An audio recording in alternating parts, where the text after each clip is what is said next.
Adane was the kind of girl whose beauty caught the sunlight and refused to let go. Her almond brown skin gleamed naturally as if she was dipped in honey. Her curly hair framed a soft oval face, and her calm eyes carried a kindness rare in Lagos. She was an only child born to a single mother, named Mama Nenena, a seamstress who worked in a small kiosk by Yaba Market. Every day before dawn, Mama Nenena ironed school uniforms by lantern light and prayed over her daughter, calling her destiny forth like a secret weapon. She never let her daughter see her cry from exhaustion, nor did she ever complain when rent was due or when customers owed her money for months. All her life had just one mission: to make sure her child climbed higher than she ever could. And so, from primary school to secondary school, Adane never lacked notebooks, never missed exams, and never wore torn socks. Mama Nena made sure of it. When school fees came, she sold wrappers, mortgaged her sewing machine twice, washed clothes in the evenings for rich neighbors, and took up every odd job that would earn a little money. Neighbors pitied her, but she always smiled and said, "Children don't stay children forever. If you plant well, you harvest well." Adane grew up seeing sacrifice worn like jewelry on her mother's wrists. She learned very quickly that quiet suffering often produced loud testimonies. And so she studied harder than anyone, topping her class every year, waiting for the day when all her mother's labor would reveal itself like gold dug from mud. When the university admission letter finally came, University of Lagos, Mass Communication, Mama Inena shouted loud enough for the entire compound to hear. She danced with neighbors, cooked jollof, and poured pure water on her head in celebration like a triumphant athlete, laughing through tears. Admission meant the beginning of the promise she had prayed into the walls of their one-room apartment for 18 years. Getting her admitted was one thing, paying for it was another battle entirely. University fees, hostel accommodation, textbooks, upkeep, the numbers multiplied like stubborn weeds. Still, she refused to let poverty win. She started sewing in the mornings and selling puff-puff by the roadside in the evenings, sometimes returning home after midnight with swollen feet and flour still stuck to her arms. When school resumed, she escorted her daughter to the school gate, hugging her like she was shielding the last thing she owned from the world. "Don't let Lagos swallow you," she whispered. "And don't forget whose child you are." Campus life was a whirlwind of influencers, rich kids driving Benz, and girls who bragged about vacations in Dubai. Adane stayed in a small hostel room with two other girls, Ife and Chika, who came from comfortable middle-class homes. While they bought wigs, designer sneakers, and iPhones, she managed with thrift store jeans, old flats, and a techno phone. Yet she was admired for her looks, class, and quiet intelligence. Many boys chased her, sliding into her DMs with sweet talk and weekend promises. She ignored them all, focusing on lectures and late-night group work, while her mother whispered prayers in their small apartment. One bright afternoon, under a mango tree near the Faculty of Arts, she met him, though not the way fairy tales describe princes. He wore a plain black t-shirt, grey joggers, white sneakers, and carried no flashy accessories. His beard was neatly trimmed, his hair low and clean, and his eyes warm, but nothing about him screamed billionaire. He looked like an ordinary young man visiting campus for fun. He approached with a polite, "Hi, excuse me, do you know where I can get bottled water around here?" Her two friends rolled their eyes and turned away, whispering, "Another broke guy again." But Adane smiled kindly and pointed him toward the cafeteria, even recommending which brand was coldest. He chuckled at her sincerity and asked if she could walk with him so he wouldn't get lost. They strolled together, talking about their courses, their dreams, and Lagos traffic. He introduced himself as Chidi, and she noticed how he listened more than he spoke, a strange quality in Lagos men. By the time they reached the cafeteria, they had exchanged numbers. Ife and Chika scoffed as soon as he left, calling him one mechanic-looking guy and laughing at how plain he was dressed. Adane ignored them. There was something different about him, calm confidence, like someone who didn't need to prove anything. She had no idea the man she had just met owned multiple companies, private jets, and estates from Ikoyi to Dubai. Nor did she know that her politeness in that small moment would change her life forever. Their friendship grew, random lunch chats, late-night calls, jokes about campus life, and debates about music and politics. He never bragged, never boasted, and never offered money, something that made him even more mysterious. One Saturday afternoon, while everyone was lounging in front of the hostel, a black Rolls-Royce Phantom pulled into campus, escorted by 4 G-Wagons and 2 bikes. The school security, student union reps, and random spectators gathered instantly, whispering in shock, the cars parked directly in front of the female hostel. From the back seat of the Rolls-Royce stepped Chidi, dressed sharply in a tailored cream suit, looking like he walked out of Forbes magazine. Students screamed, phones flew into the air, and the whole campus buzzed like a disturbed beehive. Adane froze. Ife's mouth hung open. Chika almost fainted. Chidi walked calmly toward them, ignoring the camera flashes, and smiled warmly at her. "Sorry for the noise," he said casually. "Want to get dinner?" That was the moment everything connected. The simplicity, the humility, the silence about his wealth. He wasn't trying to impress her before. He was testing humility. Ife and Chika instantly switched from mockery to desperate admiration, touching their wigs and adjusting their clothes. But Chidi didn't even look at them. He opened the car door for Adane and helped her in like a gentleman from a different century. As the convoy drove off, the entire school erupted into screams, TikTok videos, rumors, and tweets that would circulate for months. Instead of driving to Echo Hotel or some fancy Lagos restaurant, the convoy headed straight to the airport. Chidi held her hand as they boarded his private jet, sleek, white, with CE initials engraved near the stairs. Inside was more luxurious than any hotel she had seen. Cream leather seats, golden trims, soft music, an attendant offering champagne. She tried to protest politely, saying she didn't want to inconvenience him, but he only smiled and replied, "Comfort is never an inconvenience." Minutes later, the jet lifted off into the night sky, heading north. Through the windows, Lagos glowed like scattered diamonds below them. They landed in Abuja, where another convoy waited, and drove to a discreet family-owned executive restaurant known only to a few powerful elites. No paparazzi, no noise, just class. Dinner was served under dim chandeliers on a private terrace overlooking the quiet city lights. Chidi ordered pepper soup, grilled fish, jollof, and fresh smoothies because she shyly confessed she wasn't used to fine dining with weird names. He laughed softly and said, "Luxury should adapt to you, not the other way around." For the first time in her life, she felt seen, respected, and cherished, not for beauty, not for poverty, but simply for being herself.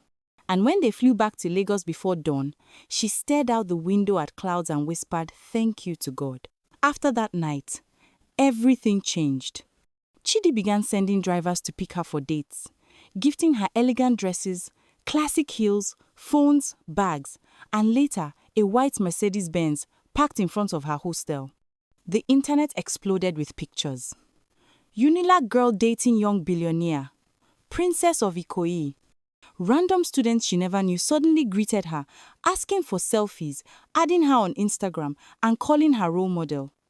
But while fans celebrated, her 2 roommates boiled with envy.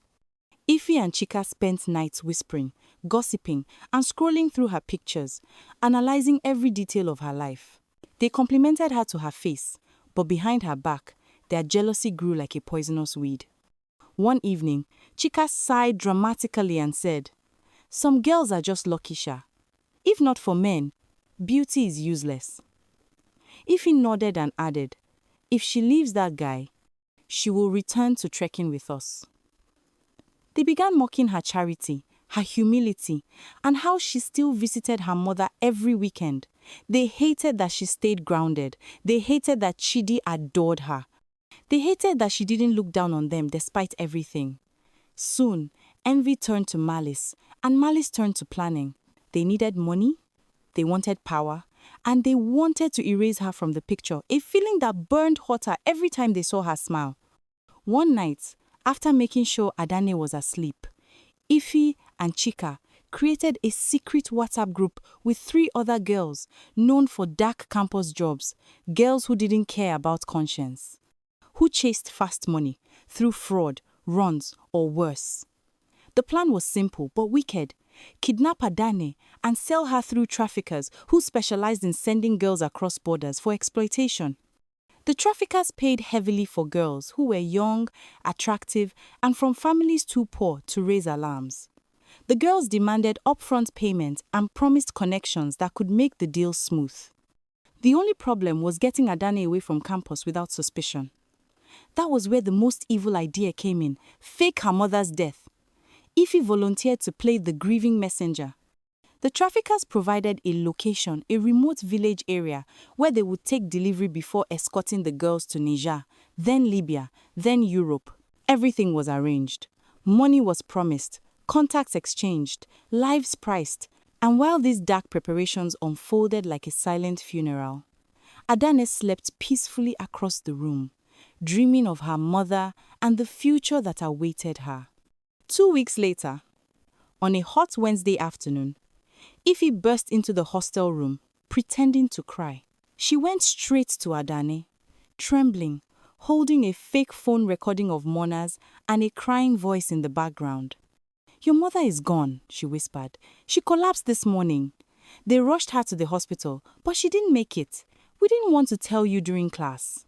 The world dimmed instantly. Adane screamed, fell to the floor, and began shaking.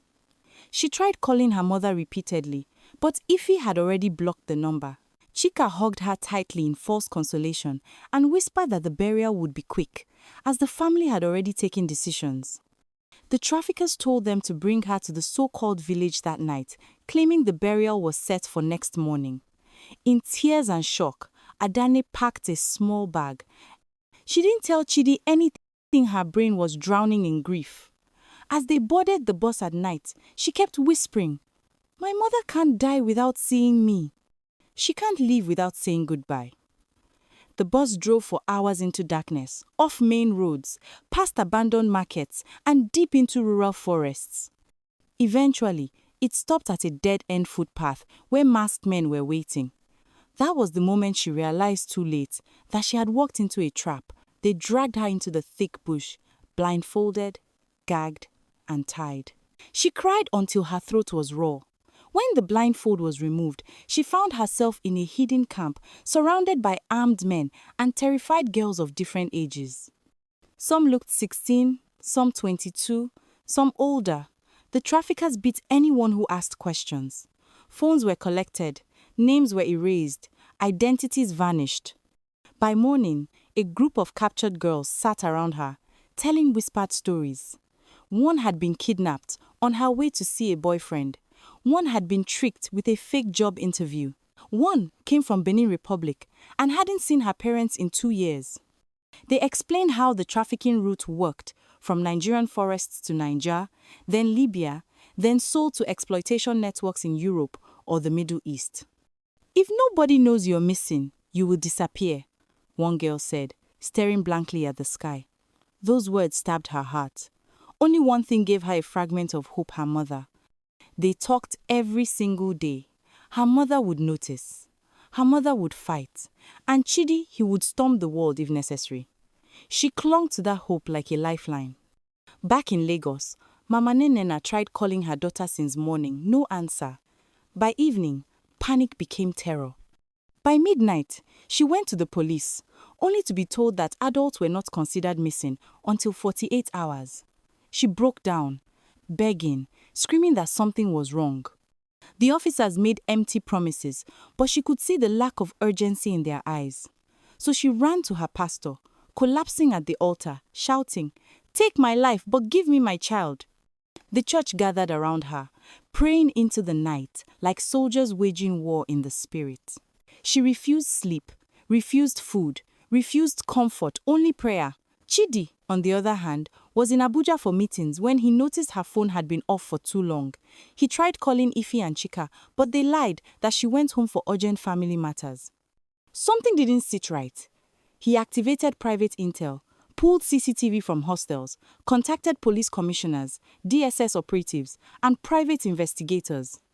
Within 24 hours, the entire security machinery was searching for her roadblocks, bush scans, airport checks, border surveillance. Her pictures circulated everywhere. News spread online. Billionaire's girlfriend missing. But while Nigeria searched, the traffickers moved swiftly, pushing the girls through borders like cattle hidden under taps. Days passed. The girls were transported to Niger in cramped trucks with no food, no bathrooms, and no mercy. In the Libyan desert border, something unexpected happened. A police drone spotted the suspicious convoy. Libyan patrol units arrived quickly, firing warning shots.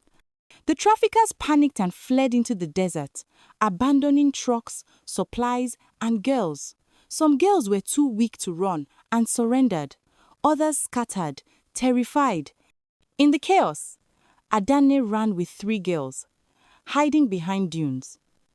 The desert wind was freezing at night, burning in the day, and food was non-existent. 2 girls fainted before noon. Only one remained with her. After hours of wandering, she saw a small settlement, mud houses, goats, and barefoot children. A kind old Libyan woman noticed them and immediately called her son, who spoke English. He gave them water, dates, bread, and a mat to rest on. Unfortunately, the other girl didn't survive the journey. They buried her behind the settlement. The old woman's son walked Adani to a small shop with an old mobile phone and handed it to her. "Call," he said softly. Her hands shook violently as she dialed the only number that felt like home. Chidi was in a boardroom when his phone rang. Unknown number. He picked up, expecting another dead lead. The voice on the other end was weak, broken, trembling with desert air. "Chidi, it's me. Help!" He stood up so violently his chair fell. "Where are you? Speak!" She sobbed and said, "Libya, desert, traffickers," before the battery died. Chidi didn't breathe. He didn't blink. He stormed out of the boardroom and called his head of security. "Prepare the jet. We're leaving in 20 minutes. He also alerted the Nigerian embassy in Libya, Interpol, Libyan police, and private contractors specializing in rescue missions. The world moved like electricity. Back in Lagos, Mama Nena was praying when her phone rang from Chidi. "Mama, we found her," he said. She collapsed on the floor, wailing in praise. The church shouted, people cried, drums beat like victory had arrived. In that moment, every angel in heaven felt summoned. While the church worshipped, Chidi's jet touched down in Libya with a security team dressed in black, armored SUVs waiting on the tarmac. They located the settlement within hours. When Adani saw him walk through the dusty doorway, she broke into tears. She looked like a ghost thing, sunburned, weak but alive. He wrapped her in his arms without shame, without fear, without hesitation. The convoy drove to the airport, with Libyan police escorting front and back. News crews caught wind. Cameras flashed. The world watched a billionaire carry a rescued Nigerian girl on a private jet like a priceless artifact. On board, doctors attended to her, while Chidi held her hand the entire flight, occasionally wiping tears from his eyes. When they landed in Lagos, the airport was a war zone of cameras, police, and crowds. Chidi shielded her face gently and led her to an armored car as people screamed her name. By evening, the story dominated headlines worldwide. Kidnapped Nigerian girl, rescued from Libya by billionaire boyfriend. Police wasted no time. Ifi, Chika, and all accomplices were arrested. The traffickers' network was exposed. International agencies launched investigations. Her testimony ignited crackdowns across borders. But the real moment happened when she entered her mother's house. Mama Nenena ran to her, collapsed at her feet, held her ankles, crying from a depth only mothers understand. Adane knelt too, hugging her, both of them shaking in gratitude. Neighbors gathered, praising God, shouting, clapping. It was no longer just a reunion, it was a resurrection. Weeks later, after therapy, hospital care, and quiet healing, Chidi invited the family for dinner at his Ikoyi mansion. The mansion was more of a palace: marble floors, indoor waterfalls, crystal chandeliers, and staff dressed like royal attendants. After dinner, he stood up, cleared his throat, and said, "I have wealth, power, and influence, but nothing in this world compares to what I feel for your daughter." He got down on one knee, pulled a ring with diamonds that looked like they fell from the sky, and asked, "Will you marry me?" Tears rolled down her cheeks. She nodded. Her mother collapsed again, this time in joy. Chidi slid the ring on her finger, and the entire house erupted in applause. The wedding that followed was called the wedding of the century. It shut down Lagos. Ministers, governors, foreign ambassadors, and billionaires attended. Her gown was a masterpiece, pure Italian silk, with hand-stitched crystals. She arrived in a Rolls-Royce Phantom, walked down an aisle of white orchids, and exchanged vows under glass chandeliers imported from Dubai. Social media nearly broke from the pictures. Even international press covered it. She wasn't just a bride, she was a symbol. A girl who survived the desert, survived envy, survived trafficking, and stepped into royalty without losing her soul. Marriage didn't change Chidi's humility nor her kindness. He built a massive foundation in her name, dedicated to rescuing trafficked girls, funding shelters across Africa, and protecting young women from exploitation. She became the face of survival, often speaking at conferences, schools, and churches, telling her story to shake the world awake. Her mother lived in a beautiful mansion with a garden she tended daily, smiling like a queen whose crown came late but came strong. As for Ife and Chika, they sat behind bars, facing sentences that echoed the gravity of their choices. Years passed, and the world learned that power meant nothing without purpose, money meant nothing without compassion, and beauty meant nothing without destiny. Adane lived happily, but not just happily, purposefully. She had seen the darkest corners of humanity, yet emerged shining brighter than diamonds. And through every chapter of her life, from poverty to palaces, she carried one lesson like a shield. A destiny anointed by sacrifice cannot be buried by envy, nor stolen by wickedness.